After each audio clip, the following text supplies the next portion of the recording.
My sick aunt. My life is precisely ordered, minutes marching in stately progression. My Sunday dressing consists of sharply ironed shorts, a collared t-shirt, and reflect-your-face polished loafers. My office desk is organized according to my convenience. Stationery on the right, phone on the left, even if it has to be rewired. My vacations are planned and booked months in advance, exhaustively researched and packed with activity. You get the idea? I don't do impromptu.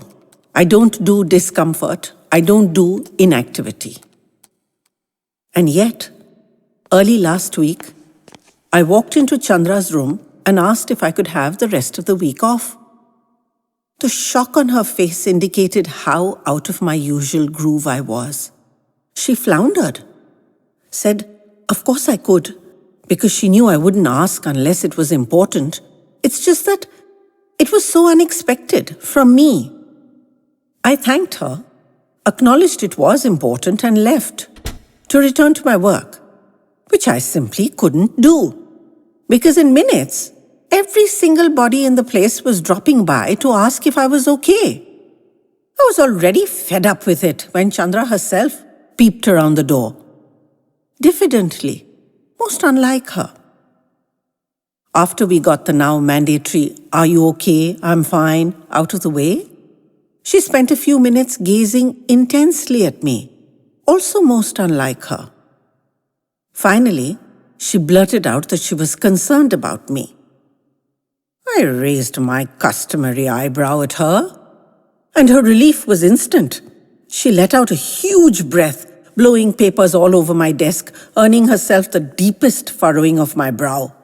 "Oh, thank heavens," she cried out, as she grabbed one of my post-its and a red marker and wrote in large caps, "He's fine," with 3 exclamation marks. She swatted me on my head, quite hard I might add, saying, "You had me worried, you big goof. Listen, why don't you push off now?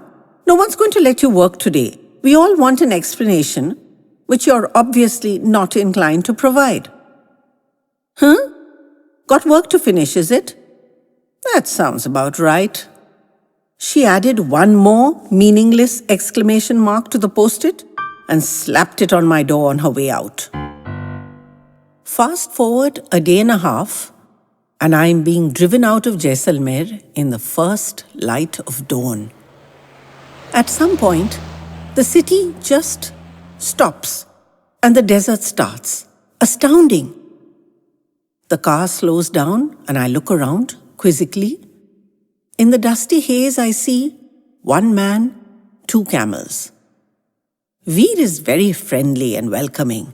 The camels, Mona and Tony, have arrestingly beautiful eyelashes, impossibly long and thick and curling, big, soft brown eyes, but they've not yet deigned to register my presence. Suddenly, the air is poisoned by a noxious vapor, and I blink and gasp and look around. Veer laughs. "I'll get used to it," he says. "Camels are windy." Oh dear. Downwind of that is not going to be a delight. Now I understand the turban they presented to me when I booked this trip. We must set off before it gets too hot, Veer says. Just getting up on the camel's back is an adventure. Scramble up and perch on the seated camel, then cling on like a limpet as she rocks steeply back and forth as she rises to her feet, like being on storm-tossed seas. Can I possibly control this beast? Veer, on Tony, assures me that Mona is quite peaceable. It's just been a few minutes, but when I look around, there's sand and the 4 of us, and nothing else as far as the eye can see. Tony lets off a blast of the perfumes of Arabia, and I splutter and wrap the tail of the turban around my mouth and nose. Veer chortles heartlessly from his safe position in front. The landscape is sand and more sand. some dry shrubbery. No Nat Geo type fascinating snakes or beetles. The endless quiet unsettles me, and I attempt a conversation with Veer, but it's not easy. Tony and Veer lead. Mona and I follow, in silence. And the only real view I'm getting of Camel is not the most flattering one, you comprehend? With dependable periodicity, the air is rendered sweet by the efforts of Mona and Tony. Yet, soon, I settle into a rhythm. The quiet starts to fill me up. My body sways with Mona's, and I sail along on her vast back as she glides over the burning sands on her gigantic shock absorber hooves. The cool of the morning is long gone. Veer calls a halt, and I am instantly alert for the rocking horse movement of the dismount. He's a hive of activity. I can barely stand. He sets up a fire to cook on, provides water for a small wash and a drink, and lays a sheet in the shadows of Mona and Tony's bodies. I stretch my legs stiffly and watch in awe as he kneads the dough and briskly rolls out the chapatis. He's only 24, but he's been doing this for 10 or 12 years, he says, guiding tourists. He's fascinated by what I do for a living. I'm fascinated by what he does. He talks so roughly about the camels, but his hands and eyes linger on them softly, revealing his love more surely than words. Damned if I can see any reciprocity, though. I flood him with questions. How does he know the way? It all looks the same to me. Has he ever been lost? Sick? He assures me there's help close at hand. I just can't see it. We sleep. We wake. The heat is less cruel. Mona's back looks far less inviting even than this morning, but needs must, so up I go. And we walk and walk and walk and walk in the boundless quiet. The effect is impossible to describe. I'm not thinking profound thoughts or looking through my soul or anything. I'm doing nothing. But deeply, with my whole body and mind and every pore of my being, the rhythmic lope of the desert has entered into me, and I feel calm and still in my core. When we wind up for the day, I'm physically spent, but spiritually energized. It's a regular campsite, but empty. A rudimentary kitchen, something that passes for a set of loos, and a circular dance floor. But not another human. I'm still looking around curiously.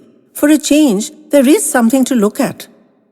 Unexpectedly, a shiver runs through me. It's cold. When did that happen? The fulminating heat of the day had seemed so relentless that it had never occurred to me that the geography books of my distant schoolroom would prove true, and that indeed, nights in the desert would be incredibly cold. I scurry back to my belongings, intercepting a broad grin that Veer makes no pretense of concealing.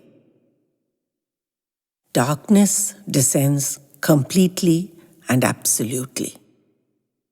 When I turn my back on the camp's lanterns, I look into the limitless black nothingness. Since Veer rejects all offers of help, I lie down on the dance floor and look up at the night sky. No nothingness there. The sky is aflame with stars. Seems ridiculous to say this, but the sky is full of stars. I mean, full. We've seen images of our galaxy chock-a-block with glittery stuff, but that's an artist's representation or a computer-generated image, right? To my utter disbelief, not right. You can call it the Milky Way as much as you like, but when you see it doing its Milky Way thing, It's very impressive. It is really quite something. The setting is simple. Empty, black, motionless, silent. I don't know when I drift into the emptiness, and I don't know for how long, or when I come out again, or why. I can't find any decent, non-smirk-inducing words to describe how I feel, so I'm just not going to. But I can tell you this, it's sensational. I can totally get why our ancient sages were so into their sitting cross-legged in the Himalayas business. How can being alone make you feel so intimately connected? And why would someone as rooted in the daily march of urban existence as myself get such a sense of universal completeness in this barren isolation? It's deeply moving in a way that I can barely comprehend, let alone express. I have no wish to escape it, but its wispy tendrils are already beyond reach of my grasping fingertips. The thread of reality slowly reasserts itself, and the whiff of camel enlivens the night air. I lumber to my feet and drag myself off towards Veer. He was ready a long time ago, he said, but recognizing the signs had not disturbed me. He'd seen it happen a few times before and knew better than to intrude. He seems to know far more about what I've experienced than I do. We start off the next morning in the pre-dawn after a night of absolutely soul-chilling cold. Despite many layers of clothing and blankets above and below and the remains of the fire. Sunrise in the desert is magical. But the day is much the same as before. Desert in every direction, nothing else. Sometimes we hear laughter, voices, children playing, even car horns, but we can see nothing. Veer says sounds travel huge distances in the desert. It's eerie. This night is even more isolated than the first. The camels, the two of us, and the wreck of a bush. Veer has a tent up and a fire going in what feels like minutes. Thank God I'm in his capable hands. I laze on a blanket and we chat like old friends. The minutiae of our lives are poles apart, but we still find plenty of common ground. The camels play their role in the ongoing saga by grunting and baring their huge yellow teeth. The simple meal tastes delicious. No dal roti sabji ever felt so satisfying. I awaken the next morning to a seemingly insurmountable problem. No camels in sight. Veer doesn't seem bothered at all. When we are fed, packed and ready to leave, he runs off at a steady pace into the nothing and like a magician comes back with 2 camels. Much more impressive than a rabbit out of a hat, you can take it from me. We've been out 2 days and 2 nights, and the schedule says he gets me back before lunchtime. And I'm damned if I have the slightest notion which direction is out. But Veer, Mona and Tony don't appear to share my doubts. The huge, platter-sized hooves set off across the desert with a confident certainty. Amazingly, all too soon, the road and city skyline shimmer into view. The SUV and the driver await us, and I'm awestruck by the clockwork precision with which this whole business is conducted. I pat Mona and Tony lovingly, but my parting from Veer is much more wrenching. I still don't know what lured me to the desert in such an imperative fashion, and I still can't describe all the impact it had on me. I've experienced it, but I've yet to dissect, evaluate, and absorb it. The burning heat and chilling cold, the barren starkness, the merciless openness, the unblinking exposure, and the unrelenting emptiness. There's nothing stimulating to draw one's attention, and after some time, there's no place to look except inside oneself. Not that I set about to do this in any planned or deliberate manner. In fact, I can't even lay my finger on when exactly it transpired. But it did. The experience has been both unsettling and calming, mystifying and clarifying, contradictory in every way and yet quite singular in its impact. In the harsh light of day, there was a quiet and a stillness in me that I didn't even know I sought. And in the black vastness of the night, a light shone with blazing certainty on the only things that really mattered. In the light of this new clarity, I wonder how these realities could possibly have found shadows to hide in. So I'm back at work. Chandra cracks the whip. The brief mellowness of the week before is gone, leaving not a rack behind. She asks for no explanations, but piles on the pressure. I welcome it, for it provides a brief bulwark against the inevitable barrage of questions. I hug my secret episode within me as a private pleasure to savor and to cherish.